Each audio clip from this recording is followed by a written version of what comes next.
MQM Pakistan کے شعبہ PWD wing کے زیر اہتمام خواتین کنونشن ہال فیڈلبی ایریا میں خواتین کے خلاف جرائم کے عالمی دن کے موقع پر خواتین اور معذور افراد کو ان کے جائز حقوق کے حوالے سے تقریب کا انعقاد کیا گیا، جس میں کنوینر MQM پاکستان ڈاکٹر خالد مقبول صدیقی نے خطاب کرتے ہوئے کہا کہ ہمیں عملی طور پر سال بھر معذور افراد سے یکجہتی کا مظاہرہ کرنا چاہیے۔ معذور افراد ہمارے معاشرے کا اہم حصہ ہیں۔ ان افراد نے دنیا کے ہر شعبے میں اپنی کامیابیوں کا لوہا منوایا ہے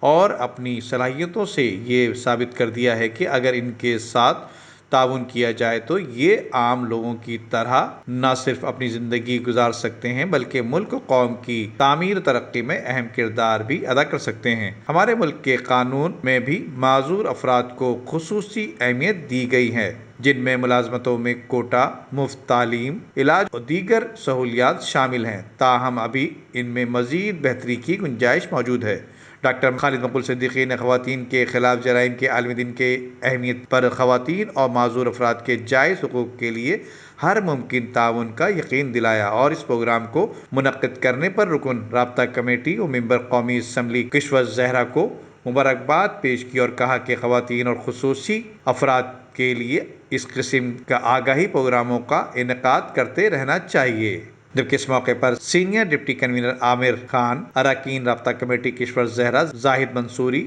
سینئر خالدہ ادیب، بیت المال کے چیئرمین ڈاکٹر عدنان، انچارج اور اراکین شعبہ خواتین، ممبران صوبائی اسمبلی اور معذور خواتین و بچوں نے بڑی تعداد میں شرکت کی۔ ندیم صدیقی، میٹرو 7 پاکستان۔